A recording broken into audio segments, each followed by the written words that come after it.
అందరికీ నమస్కారం. శ్రీమద్ భగవద్గీత ఆధ్యాత్మిక రహస్యాలు శీర్షికలో శ్రీ త్రినాథ్ గారు ధారావాహిక ప్రసంగం చేస్తున్నారు. వారి ధారావాహిక ప్రసంగంలో ఈరోజు 95వ ప్రసంగం చేస్తున్నారు. శ్రీ త్రినాథ్ గారికి స్వాగతం. అందరికీ నమస్కారం. శ్రీమద్ భగవద్గీత ఆధ్యాత్మిక రహస్యాలు కార్యక్రమాన్ని వీక్షిస్తున్నటువంటి గీతా ప్రేమికులు, తత్వాభిలాషులు, సత్యాన్వేషకులు తమ యొక్క జీవితాన్ని శ్రీమద్ భగవద్గీత ఆధారంగా శ్రేష్టంగా మలచుకోవాలనేటువంటి ఒక దృఢ నిశ్చయంతో ఉన్నటువంటి వాళ్ళందరికీ కూడా నమస్సుమాంజలి అండి. మనం ఈ యొక్క ఎపిసోడ్లో ప్రారంభంలో బుద్ధి, 3 రకాల బుద్ధి అనేది మనం గత ఎపిసోడ్లో 3 రకాల జ్ఞానం గురించి చర్చించుకున్నాము. సాత్విక జ్ఞానం అంటే ఏమిటి, రాజసిక జ్ఞానం అంటే ఏమిటి, అదేవిధంగా తామసిక జ్ఞానం అంటే ఏమిటో తెలుసుకున్నాం. ఈ ఎపిసోడ్లో సాత్విక బుద్ధి, రాజసిక బుద్ధి మరియు తామసిక బుద్ధి. ఎందుకంటే భగవంతుడు ఇంత విశ్లేషణ ఇస్తున్నాడు, ఎందుకంటే ఎవరికి వారి యొక్క బుద్ధినేత్రాన్ని జాగృతి చేసుకొని నేను సాత్వికంలో ఉన్నానా, మధ్యస్థంగా రాజసంలో ఉన్నానా, రాజసికంలో ఉన్నానా, లేక తామసికంలో ఉన్నానా, ఉత్తమ మధ్యమ కనిష్ట. అర్థమైందండి? అంటే మనమే జడ్జి చేసుకోవాలన్నమాట. దీనికోసం ఎవరు కూడా ఇంకా అవసరం లేదు. అందుకనే ప్రతి ఒక్క ముఖ్యమైనటువంటి అంశాన్ని తీసుకుని సాత్వికము, రాజసికము, తామసికము. ఇప్పుడు బుద్ధి ఎక్కడిచ్చాడు, ఏ శ్లోకంలో ఇచ్చాడు రాసుకోండి. మీరు 18వ అధ్యాయంలోని 30, 31, 32 సంక్షిప్తంగా మీకు అర్థమైపోతుంది. ఇప్పటికే మనం 94 ఎపిసోడ్స్ చర్చించుకున్నాం. సులభంగా అర్థమవుతుంది. ఎందుకంటే ఈ కార్యక్రమాన్ని వీక్షించే వాళ్ళు కేవలము తత్వాన్ని ప్రేమించేవాళ్ళు అన్నమాట. ఇప్పటి వరకు మాకు ఇటువంటి తత్వం దొరకలేదండి, ఎవరూ చెప్పలేదు మాకు. మొట్టమొదటిసారిగా శ్రీమద్ భగవద్గీతని తత్వజ్ఞాన కోణములో అర్థము చేసుకునే ఒక అదృష్ట భాగ్యం మాకు కలిగింది. ఇంకా దేనిని మేము విడిచిపెట్టము. ఈ మార్గంలో నడవడానికి మాకు చాలా స్పష్టమైనటువంటి మార్గదర్శక సూత్రాలు మాకు లభించాయి. భగవంతుని శ్రీమతము అంటే ఏమిటో మాకు అర్థమైంది. ఇప్పటి వరకు మనము మన మతము, పరమతము, దానినే మనము అద్భుతమైన మతం అనుకుని నడుస్తూ ఉన్నాము. కానీ అది శ్రీమతము అంటే భగవంతుని మతము కాదు అని అర్థమైంది అని ఆ విధంగా వాళ్ళలో సంకల్పాలు నడుస్తాయండి. ఇప్పుడు 18వ అధ్యాయంలోని 30వ శ్లోకంలో సాత్విక బుద్ధి గురించి, సాత్విక బుద్ధి ఉన్నటువంటి వాళ్ళ లక్షణాలు, 4 లక్షణాలు చెప్పడం జరిగిందండి. ఒక్కసారి ఆ శ్లోకాన్ని వినండి. ప్రవృత్తించ నివృత్తించ కార్యాకార్యే భయాభయే బంధం మోక్షం చ యా వేత్తి బుద్ధి సా పార్థ సాత్వికి. ఇది శ్లోకం. ఇప్పుడు 4 విషయాలు మీకు స్పష్టత ఉన్నవాడు సాత్విక బుద్ధి అంటారు. ఈ 4 విషయాలు స్పష్టత లేదు అంటే మీరు సాత్విక బుద్ధిమంతుడు కాదు. నంబర్ 1 కేటగిరీలోకి రావడంలే. 1, 2, 3 ఉంది కదా, సాత్విక, రాజసిక, తామసిక.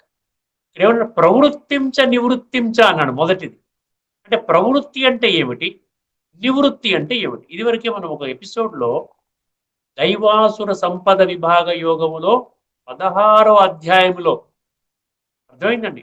7వ శ్లోకాన్ని మీరు రాసుకోండి. అక్కడ ఏం చెప్పారు? ఆ శ్లోకం ప్రారంభంలోనే ప్రవృత్తించ నివృత్తించ జనా న విదురాసురా అన్నాడు. ప్రవృత్తి అంటే ఏమిటి, నివృత్తి అంటే ఏమిటి, వర్తమానములో ఉన్నటువంటి దేహభ్రాంతిలో ఉన్నటువంటి విషయ వికారాల వలయములో కూరుకున్నటువంటి మనుషులకు తెలియదు అంటున్నారు. వారు ఏమనుకుంటున్నారంటే ప్రవృత్తి అంటే గృహస్థి మార్గం, నివృత్తి అంటే సన్యాస మార్గం. ప్రవృత్తి అంటే గృహస్థ మార్గము, నివృత్తి అంటే సన్యాస మార్గం అనుకుంటున్నారు. కానీ ఇది కాదంటున్నాడు భగవంతుడు. మనం ఇప్పటికే చర్చించుకున్నాం, మళ్ళీ మనం పూర్తిగా డీటెయిల్గా చర్చించుకోని అవసరం లేదు. సంక్షిప్తంగా మనం ఏమర్థం చేసుకున్నామంటే ప్రవృత్తి అంటే ఏంటంటే గృహస్థములోనే ఉంటూ గృహస్థాశ్రమముగా చేసుకొని, అంటే సంసారములోనే ఉండాలి. భగవద్గీతలో ఎక్కడా కూడా నుండి నీవు ఇల్లు వాకిలి విడిచిపెట్టు, భార్య బిడ్డల్ని విడిచిపెట్టు, రోడ్డు మీద పడేసేయి, నీవు వెళ్ళిపోయి హిమాలయ పర్వతాలకు వెళ్ళిపో, అడవులకు వెళ్ళిపోయి తపస్సు చేసుకో అని ఎక్కడా కూడా చెప్పలేదండి. వివాహం చేసుకున్న తర్వాత పిల్లల్ని కన్న తర్వాత ఆ భార్యా బిడ్డల్ని పోషించుకునే బాధ్యత మనకి లేదండి. భగవంతుడు ఏమైనా అన్యాయం చేస్తాడా? నీ ఒక్కడివే సత్యయుగంలో వెళ్ళిపోవడానికి పురుషార్థం చేసుకోను ఆయన, నీ భార్య బిడ్డలు ఎలాగ పోయినా పర్వాలేదు, అలాంటప్పుడు వివాహం చేసుకోకూడదు కదా. అందుకని ఇక్కడ ఏమంటున్నాడు, గృహస్థములో ఉండి నివృత్తి మార్గాన్ని పాటించు. అంటే ప్రవృత్తి నివృత్తి ఒకటేనండి. ప్రవృత్తిలో నివృత్తి, నివృత్తిలో ప్రవృత్తి. ఇది మనం చర్చించుకున్నాం. అవకాశం ఉంటే మళ్ళీ ఒకసారి ఇదొక చర్చించినటువంటి ఎపిసోడ్ డీటెయిల్గా మళ్ళీ వినండి. అర్థమైందండి. అందుకంటే గృహస్థములో ఉంటూ పవిత్రత అనే గుణాన్ని మనం ధారణ చేయటము.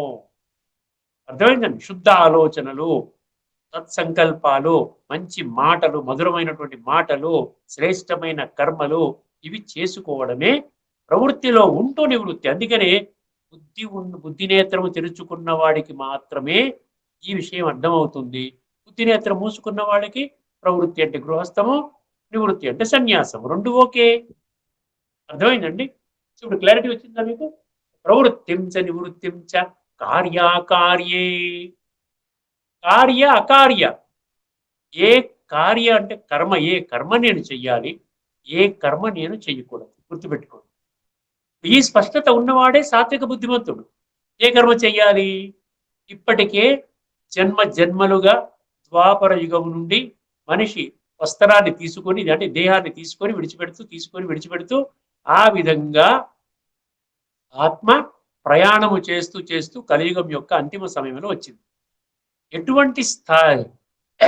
ఎటువంటి స్థితిలో ఆత్మ ఉన్నదండి? భగవంతుడు ఏం చెప్తున్నాడు? తామసిక స్థితిలో వచ్చేసింది నాయన. ఇప్పుడు ఈ తామసిక స్థితిలో ఉన్నటువంటి ఆత్మని, అంటే జన్మ జన్మలుగా చేసినటువంటి నీచ నికృష్ట పాప భ్రష్ట దుష్ట కర్మల ఫలితముగా ఆత్మలో పేరుకుపోయిన తామసిక సంస్కారాలు, అంటే కనిష్ట సంస్కారాలు, ఆ సంస్కారాలను నీవు పవిత్రంగా, సాత్వికంగా, శ్రేష్టంగా, ఉన్నతంగా చేసుకోలేకపోయినట్లయితే నీవు స్వర్గములోకి రావు. స్వర్గం అంటే సత్యత్రేతాయుగాలు. అతి త్వరలోనే సాక్షాత్తు భగవంతుడి ద్వారా ఈ పృథ్వీ మీద స్థాపన కాబడుతున్నటువంటి విషయం. అర్థమైంది? అక్కడికి రానప్పుడు ఇంకెందుకండి? నీవు సత్యయుగంలోకి రావు, త్రేతాలోకి రావు, అంటే స్వర్గంలోకి రావు అన్నప్పుడు ఇంక మీ జీవితం ఎంత అద్భుతంగా ఉన్నట్లయితే కూడా దానివల్ల ప్రయోజనం ఏమిటి? కేవలం ఈ శరీరంలో ప్రాణం ఉన్నంత వరకు ఉన్నటువంటి సుఖ సాధనాలని, భౌతిక ప్రపంచమే ఇదే స్వర్గం అనుకుని మనం ఏదైతే నిర్మాణం చేసుకున్నామో ఎంజాయ్ చేస్తాం. అందుకని ఇప్పుడు భగవంతుడు ఏమంటున్నాడు? ఆత్మని శుద్ధి చేసే నీ యొక్క కర్తవ్యమే, నీ యొక్క కార్యమే, నీ యొక్క కర్మనే శ్రేష్టమైన కర్మ. అది నీకు తెలియాలి. అర్థమైందండి? కార్య అకార్య. అకార్య అంటే ఏంటి? నేను దేహం అనుకుంటూ దైనందిన జీవితంలో ఇంద్రియ సుఖ భోగాల కోసము, కామ వికారం అంటే కామము అంటే ఏం చెప్పాను? సెక్స్, లస్ట్, లైంగిక వాంఛ, కామనలు అంటే ఈ విధంగా ఇంద్రియ సుఖ సాధనాలని పోగు చేసుకోవడం కోసం ఆ విధంగా జీవితాన్ని మొత్తం గడపడం అనేది అది కామనలు. సో కామము మరియు కామనలు ఇది పెట్టుకొని చెప్పి అదే నా జీవిత గమ్యము, లక్ష్యం అనుకుంటూ ఆ విధంగానే ముందుకెళ్తున్నాడు మనిషి. అది ఇప్పుడు నీకు ఇప్పటికే ఆత్మలో ఆత్మ నల్లగా, బొగ్గులాగా, మలినంగా, తారులాగా అయిపోయిందని చెప్తున్నాడు కదా. ఇప్పటికే నువ్వు చాలా డేంజరస్ పొజిషన్లో ఉన్నావని భగవంతుడు ఆ యొక్క విషయాన్ని, ఆ రహస్యాన్ని నీకు లీకౌట్ చేశాడు. ఎందుకంటే పరమాత్మ మన ఆత్మలనే చూస్తాడు. ఆత్మ వజ్రములాగా మెరుస్తున్నదా, లేకపోతే ఏ విధంగా కుళ్ళిపోయి ఉన్నదా ఆయనకి తెలుసు. కాబట్టి ఆయన మనకి తండ్రి కాబట్టి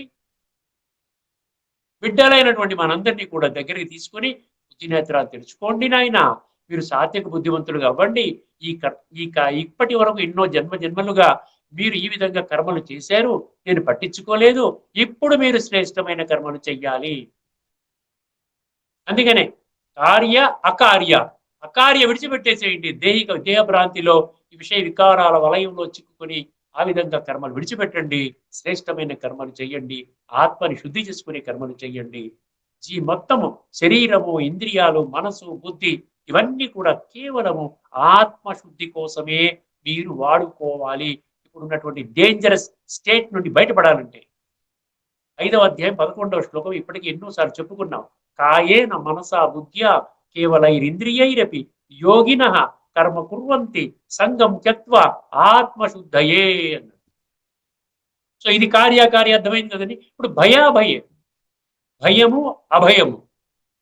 భయము అంటే భయము, భయము లేని స్థితిని ఫియర్లెస్నెస్. ఏ పనులు చేస్తే నీకు భయం వేస్తుంది?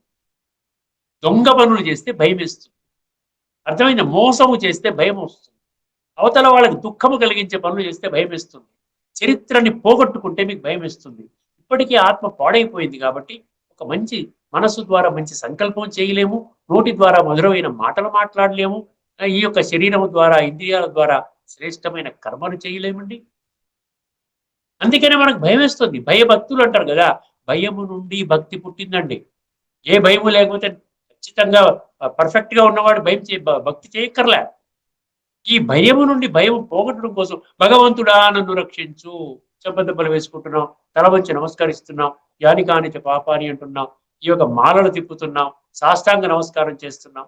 ఇదంతా ఏంటి? మనకు కొంచెం రక్షణ కావాలి, ఒక రకమైనటువంటి రక్షణ కవచం కావాలి. భగవంతుడు మనకి ఇస్తున్నాడు కదా. అందుకనే భగవంతుడు ఏమంటున్నాడు? నీకు భయము కలిగేటువంటి, భయాన్ని కలిగించేటువంటి పనులు చెయ్యకు. ఇంకా భయము లేకుండా నిశ్చింతగా ఉండాలంటే భగవంతుడి మార్గములో నడువు, భగవంతుడు ఇచ్చినటువంటి శ్రీమతం ఆధారంగా నీ జీవితాన్ని మలచుకో. ఇప్పటి వరకు మన మతము, పరమతము అంటే నా సొంత మతము, ఇతరుల మతం ఆధారంగా జీవితాన్ని కొనసాగించి ఈ స్థితికి తెచ్చుకున్నావు నాయనా.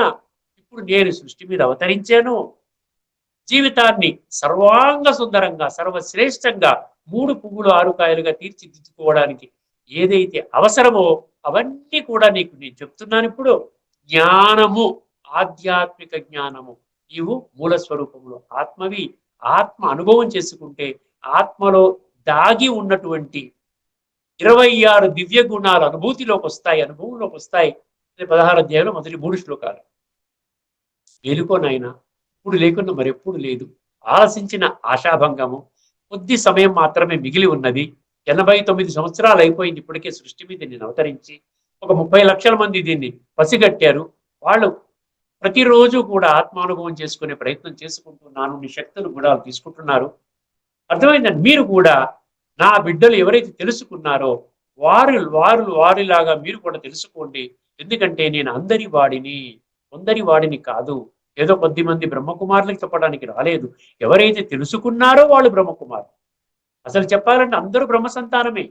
బ్రహ్మ ద్వారా సృష్టి అంటారు కదా, సృష్టి అంటే ఒక బ్రహ్మకుమారుల సృష్టియా? కాస్త ఆలోచించండి, బుద్ధినేత్రాన్ని తెలుసుకుని. అందరూ బ్రహ్మ సంతానమే. అందుకని అందరికీ వర్తిస్తుంది.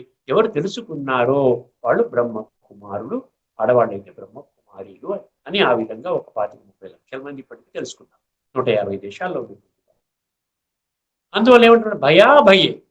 అర్థమైంది కదా ఈ రెండింటి యొక్క తేడానికి? అర్థమైంది కదా. నెక్స్ట్ బంధం, మోక్షం. 4వది. బంధం అంటే ఏంటి?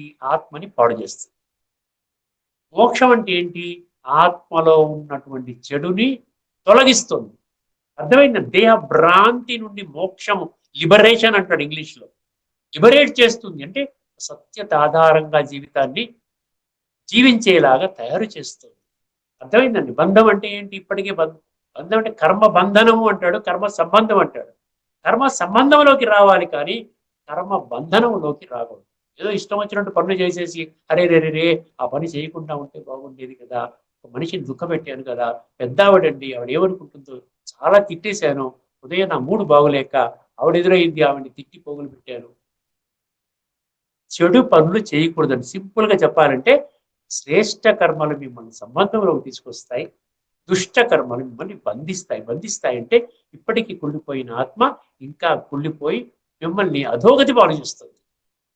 అర్థమైందండి. అధోగతి అంటే అధోగతి అన్నమాట. సత్యత్రేత ద్వాపరంలో కూడా రారు, చివరికి కలియుగంలో ఎక్కడో దగ్గర పనికిరాని జన్మ వచ్చినప్పుడు అది టాలీ అవుతుంది, ఈ సంస్కారాలకు మ్యాచింగ్ శరీరం దొరుకుతుంది, అప్పుడు మళ్ళీ ఈ సృష్టి మీద అవతరిస్తారు. ఇదన్నమాట విషయం. అందుకని ఈ 4 విషయాలు మీకు స్పష్టత ఉందా? ఉన్నట్లయితే మీకు సాత్విక బుద్ధి ఉన్నట్లు. తదుపరి ఎపిసోడ్లో మనం రాజసిక బుద్ధి, తామసిక బుద్ధి గురించి చర్చించుకుందాం. ఇప్పుడు విషయంలోకి వచ్చేద్దాం. ఏమిటంటే విషయం ఏంటి? ఒక్క భగవంతుడే సర్వశక్తిమంతుడు, అంతేనండి. ఎవరు శక్తివంతుడు? ఆయన కంటే మించిన శక్తిమంతుడు లేడు. అందుకనే సర్వేశ్వరుడు అంటాడు. సర్వ అనే పదం చూసారా? సర్వశక్తివంతుడు. అటువంటి సర్వశక్తివంతుడు ఈ పృథ్వీ మీద అవతరించి, ఒక సాధారణ మనిషి శరీరంలో అవతరించి మంచి మాటలు చెప్తుంటే, మన జీవితాన్ని ఉద్ధరించే మాటలు చెప్తుంటే, దానిని మనం వక్రీకరించుకొని ఏదేదో ఊహించుకుంటూ మన జీవితాన్ని మనం దూరం చేసుకుంటూ, భగవంతుడి నుంచి దూరం చేసుకుంటూ, ఆ విధంగా మనం జీవించడం ఎంతవరకు కరెక్ట్ అనేది చూడు, ఆలోచించండి. అందుకని చూసారా, సాత్విక బుద్ధిలో ఉన్నటువంటి వాళ్ళు ఎక్కడ వాళ్ళకేంటి, వాళ్ళు ప్రతి దాన్ని కూడా రుజువులు కావాలి. వాళ్ళు ఎవరు చెప్పారు అంటే వాళ్ళు నమ్మరండి. సాత్విక బుద్ధిమంతులు కరెక్ట్ గా ఎన్నో ప్రశ్నలు వేస్తారు. ఈ ప్రశ్నలకు సమాధానం నాకు దొరికింది ఇక్కడ, అందువల్ల మీరు తప్పుడు మార్గంలో వెళుతున్నారు, రండి, అందరూ రండి, ఈశ్వరీయ మార్గంలో నడుద్దాము, శ్రీమతాన్ని ఇస్తున్నాడు, మన జీవితాన్ని ఉద్ధరిస్తున్నాడు.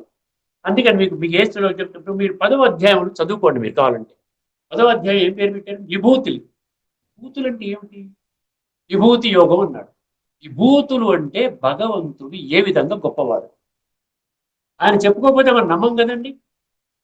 ఆయన చెప్పాలి, నేను చాలా గొప్పవాడిని, నన్ను నమ్మండి అని ఆయన చెప్పుకుంటున్నాడు. సుమారు 80 ఉంటాయి విభూతులు. అందులో మీరు చదవెట్టుకుంటే 10వ అధ్యాయంలో మొత్తం 80 విభూతులు ఉంటాయి.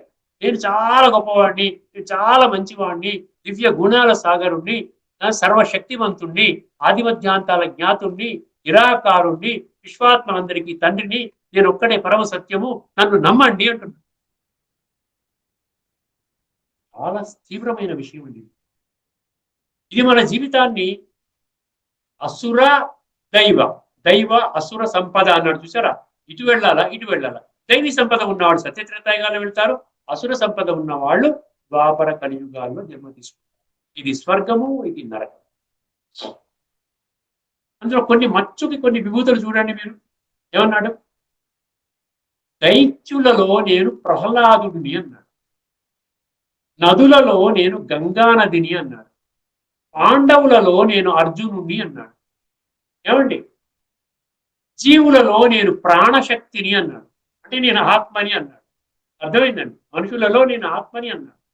ఇంద్రియాలలో నేనేమన్నాడు? మనసుని అన్నాడు. మన్మనాభవ, మనసు ద్వారా నేను మనసుని, కాబట్టి మీరు మనసుని నాతో కనెక్ట్ చేసినట్టయితే నేను సులభంగా మీతో కనెక్ట్ అయిపోతాను. అక్షరాలలో నేను అకారం అన్నాడు. ఏమండి? ఇలా రకరకాల మీరు అన్ని చదువుకోండి. చదువుకుని ఆఖరిలో ఏమంటాడు? ఇంకా విభూతులకు అంతు లేదు నాయన, మొత్తం అంతా కూడా ప్రపంచంలో ఎక్కడైతే ఏదైతే మంచి ఉన్నదో ఆ మంచిని నేనే అన్నాడు. ఎవరైనా ఏదైనా మంచి పని చేస్తున్నారు అంటే ఆ మంచిని నా యొక్క ప్రేరణ ద్వారా వాళ్ళు మంచి చేస్తున్నారు. విభూతులు అంటే అదనమాట.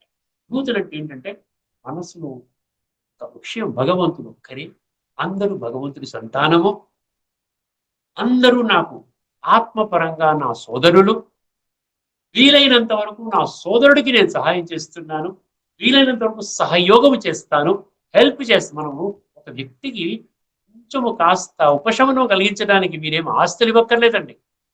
మీరు ఆస్తులు ఇచ్చేయాలా, మీ బ్యాంకు బ్యాలెన్స్లు ఇచ్చేయాలా? అదేమైనా అడుగుతున్నారా వాళ్ళు? ఏమైనా కాస్త మంచి మాట అండి, మంచి సంకల్పము, ఏదో విధంగా అడుగుతుంటారు కదా. సాత్విక లక్షణాలు ఉన్న వాళ్ళకే ఇవన్నీ ఉంటాయన్నమాట. ఇవన్నీ విభూతులన్నీ కూడా అర్థం చేసుకున్నట్లయితే భగవంతుడు దైత్యులలో ప్రహ్లాదుడు అని ఎందుకన్నాడు? దైత్యులలో హిరణ్యకశిపుడు అనొచ్చు కదా, అనొచ్చు కదండి. ఎందుకన్నాడు ఆ విధంగా?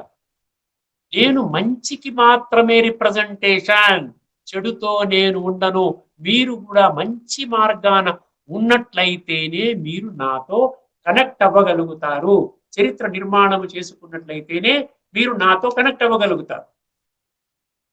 అంతేగాని నేను తప్పుడు పనులు చేస్తానండి, లంచం తీసుకుంటాను, మోసం చేస్తాను, కల్చీలు చేస్తాను, స్మగ్లింగ్ చేస్తాను, లూటీలు చేస్తాను, మళ్ళీ వచ్చి భగవంతుడికి వజ్ర కిరీటాన్ని తయారు చేసి మీకు పెడతాను. ఎంతవరకు ఇది సాత్విక బుద్ధి ఉన్నటువంటి మనుషుల యొక్క లక్షణమేనా ఇది? ఆలోచించండి. భగవంతుడు ఏమి కోరుకుంటున్నాడు, ఏమి మనం ఇస్తున్నాము, ఆయన కోరుకున్నది మనం ఇస్తున్నామా? శ్రద్ధావాన్ లభతే జ్ఞానం. నీకు నా పట్ల శ్రద్ధ, నీ పట్ల శ్రద్ధ, ఈ యొక్క ఆధ్యాత్మిక జ్ఞానం పట్ల శ్రద్ధ, నీ జీవితాన్ని సమూలంగా తీర్చిదిద్దుకోవడానికి నేను ప్రత్యక్షంగా పైనుండి వచ్చాను. నేను వచ్చిన తర్వాత కూడా నువ్వు బిజీ చిన్న చిన్న పనుల్లో, టీవీలో సీరియల్ చూడటానికి, క్రికెట్ మ్యాచ్ చూడటానికి, లేకపోతే నలుగురితో ఈ యొక్క గాసిప్ అంటారు కదా, ఆ విధంగా పిచ్చాపాటి మాటలు మాట్లాడుకోవడానికి నీకు టైం ఉంది, నిద్రపోవడానికి టైం ఉంది, వండుకోవడానికి టైం ఉంది, సినిమాలు వెళ్ళడానికి టైం ఉంది, పేపర్ గంటలు చదువుకోవడానికి టైం ఉంది, నలుగురితో మంచివి ఆ విషయాలు ఈ విషయాలు ఏం జరుగుతుంది ప్రపంచంలో ఇవన్నిటికీ టైం ఉంది నీకు. నన్ను అర్థం చేసుకోవడానికి, నిన్ను నీవు ఆత్మగా అనుభవం చేసుకోవడానికి, ఆ జ్ఞానాన్ని బుద్ధి ద్వారా అర్థం చేసుకోవడానికి నీకు సమయం లేదు. అందుకనే భగవంతుడు అంటున్నాడు, ఒకసారి ఈ శ్లోకం 10వ అధ్యాయంలో 41వ శ్లోకం, మొత్తం 42 శ్లోకాలు ఉంటాయి, అందులో ముందు శ్లోకం ఏమంటున్నాడు చూడండి ఒకసారి. యద్యద్ విభూతి సత్వం శ్రీమదూర్జితమేవ తత్త దేవావగచ్చత్వం మమ తేజోంశ సంభవం. ఏదైతే ఇక్కడ ఏమొచ్చే 3 పదాలు వచ్చేయండి. విభూతులు అంటే అన్ని కూడా గొప్పతనాలు అనమాట, భగవంతుడి యొక్క మహిమలు.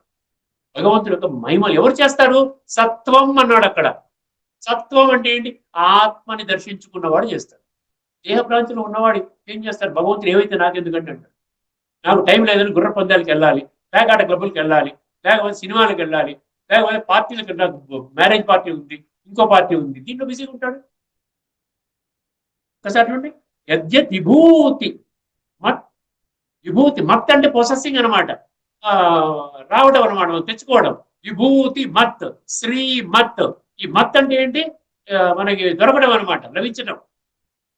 విభూతులన్నీ మనకు అర్థం కావాలి. భగవంతుడు సన్మార్గంలోనే ఉంటున్నాడు. అందుకని జీఓఓడి గుడ్, జీఓఓడి గుడ్ అని రాసుకోండి, 4 అక్షరాలు. అందులో గాడ్ ఉన్నాడు.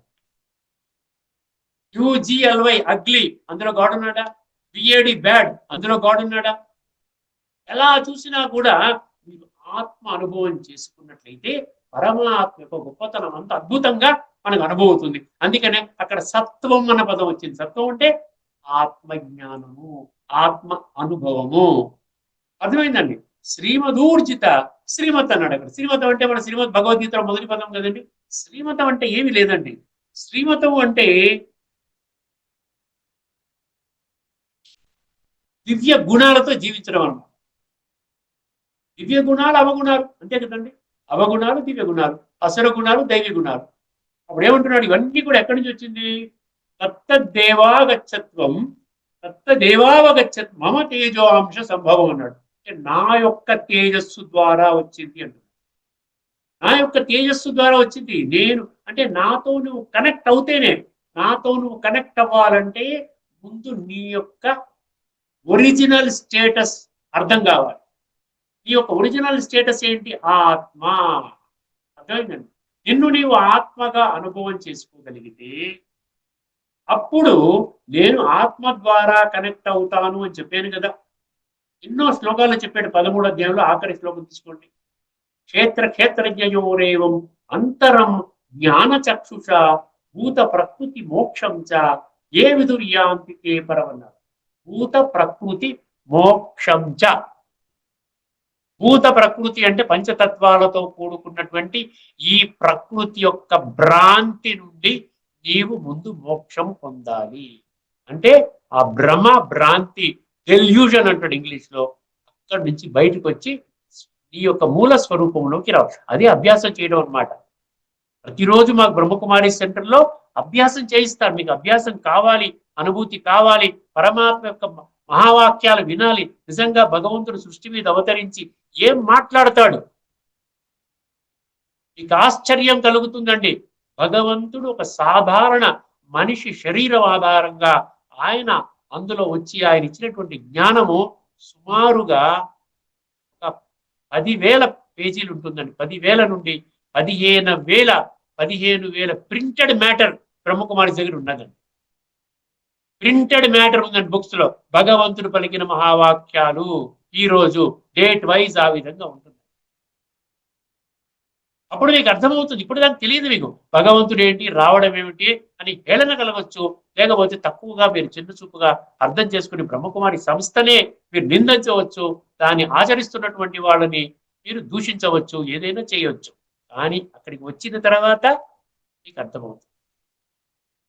ఎందుకంటే భగవంతుడు వచ్చేడు అంటే మనకేమి ఫోన్ చేయడండి, మనకేమి ఎస్ఎంఎస్ ఇవ్వడండి, ఒక వాట్సాప్ మెసేజ్ ఇవ్వడు, నేను వచ్చాను మీరు రండి అని చెప్పి.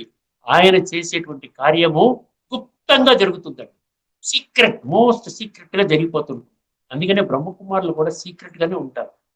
ప్రత్యక్షం అవరు వాళ్ళు, వాళ్ళ పని చేసుకుంటూ వెళ్తారు. భగవంతుడు ఇచ్చినటువంటి మార్గదర్శక సూత్రాలు, దట్ ఈజ్ ఈక్వల్ టు శ్రీమతము. శ్రీమతం ప్రకారంగా వాళ్ళు ఏవైతే ఆ విధంగా ఈ దైవీ గుణాలనండి, దైవీ శక్తులనండి, జ్ఞానం అనండి, ఇవన్నీ పొంది వాళ్ళు సమృద్ధిగా అవుతున్నారో ఆ యొక్క సమృద్ధిని ఏం చేస్తారు, వాళ్ళకు ఉన్నటువంటి ఈ యొక్క డెవలప్మెంట్ ఏం చేస్తారు, అయ్యో ఎంతో మందికి తెలియదు కదా, అందరికీ తెలియచేయాలి, ఇదే భగవద్గీతలో ఉన్నది, భగవద్గీతలో కూడా భగవాను వాచ ఉంది, అదేవిధంగా బ్రహ్మకుమారిస్లో కూడా భగవాను వాచ ఉంది, అక్కడ కూడా భగవంతుడి మాటలు చెప్తున్నారు. కానీ ఏ ఎక్కడా కూడా ఏ సాధువు సంతు ఋషి ముని మండలేశ్వరులు పీఠాధిపతులు చెప్పిన మాటలు చెప్పడం లేదే. 33 కోట్ల దేవీ దేవతల అక్కడ ఆ విధంగా కూడా వాడు అంటే మనుషులు దేవతలుగా ఎలాగ తయారు కావాలో ఆ జ్ఞానము ఆధారంగా 33 కోట్ల మంది ఆ విధంగా సత్య త్రేతాయుగాల్లో జన్మలు తీసుకోబోతున్నారు. ఆ జ్ఞానం అర్థమవుతుంది అనమాట. అక్కడి నుంచే మళ్ళీ తర్వాత ఈ మనుషులు ఋషులు మునులు అదేవిధంగా పీఠాధిపతి మన ఏమంటారు ధర్మస్థాపకులు, వాళ్ళని ధర్మ పితలు అంటారు కదా. ఈ విధంగా అక్కడ భగవంతుడు చెప్పినటువంటి మాటలు మాత్రమే, అందుకనే చూసారా వాళ్ళు మాత్రమే భగవంతుని గొప్పతనాన్ని వాళ్ళు ప్రశంసించగలుగుతారు, అర్థం చేసుకోగలుగుతారు. నిజంగా ఎంత అద్భుతం, భగవంతుడు ఎన్ని గుణాలు పెట్టుకొని ఒక మంచిని ఆయన రిప్రజెంట్ చేస్తున్నాడు. నేను మంచి మార్గంలో లేకుండా ఉంటే భగవంతుడితో నేను ఎలా కనెక్ట్ అవ్వగలుగుతాను, అర్థం చేసుకోండి. అందుకనే భగవంతుడు ఏమంటున్నాడు ఇక్కడ ఈ 10వ అధ్యాయం 41వ శ్లోకంలో, ఏమిటి కేవలము మనం ఏదో గొప్పతనము అనుకుంటున్నాం, కానీ అది మెటీరియల్ రిచ్నెస్ గా చూసుకుంటున్నాం.